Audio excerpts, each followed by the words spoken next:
Magandang araw mga kaibigan.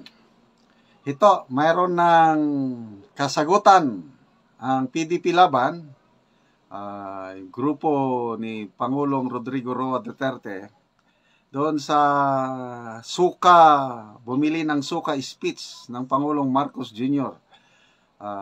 During kick-off rally ng bagong Pilipinas Alyansa. Okay, so, mayroong press release ang PDP Laban dahil sa araw na ito, iproproclaim na ang siyam na kandidato, yung mga bumili ng suka.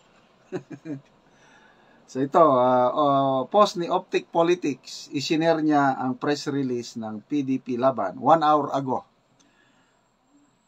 Press release, PRRD to proclaim today PDP Laban senatorial bets who are ready to deliver. Tapang at malasakit. Yon, so Team Suka, Tapang at Malasakit versus Team Polvoron.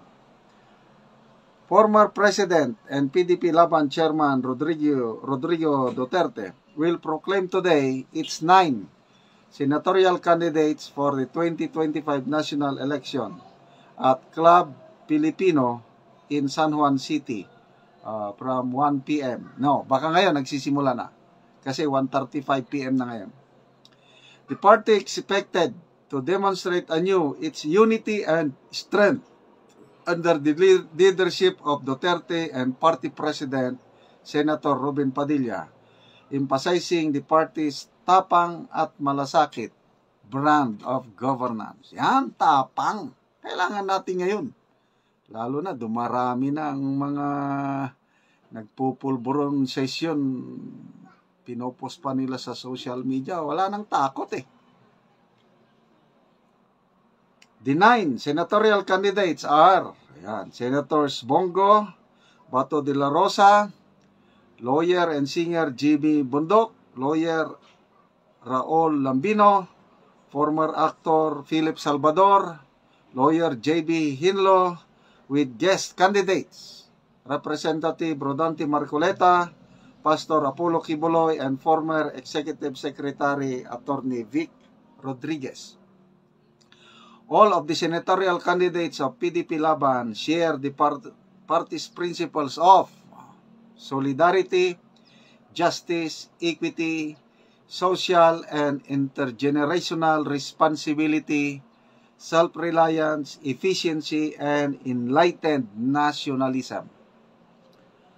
And amid the numerous challenges the country is facing today, including widespread poverty and corruption, the party's senatorial candidates have vowed to put the interests of the Filipino above all interests once they are elected this coming elections.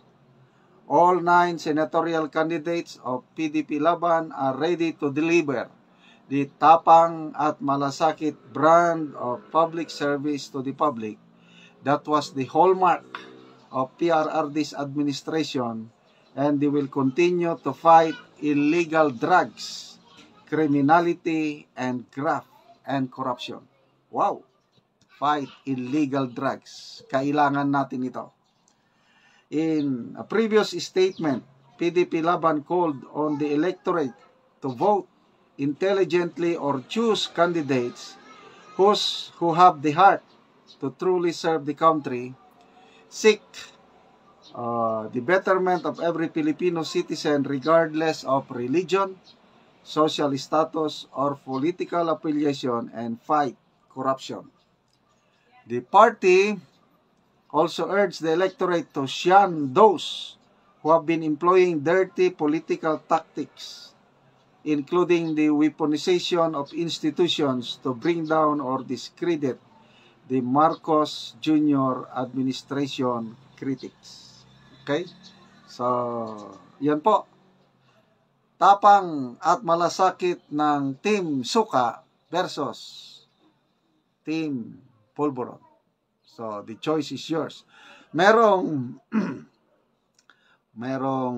akong kaibigan, nagpadala sa akin ng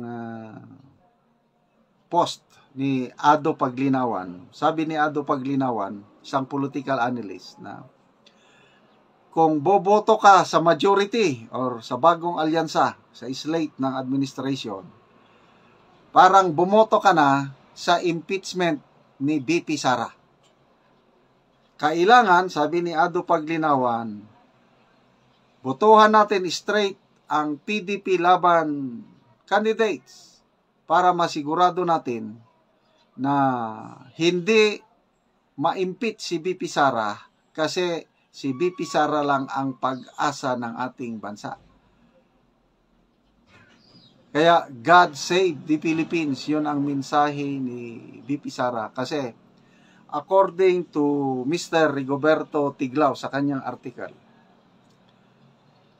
kung mag-successful, kung magawa ng administrasyong ito, Marcos Romualdez tandem, maging maisakatuparan nila na matanggal si VP Sara through impeachment, magkakaroon ng 18 years of Marcos Romualdez rule.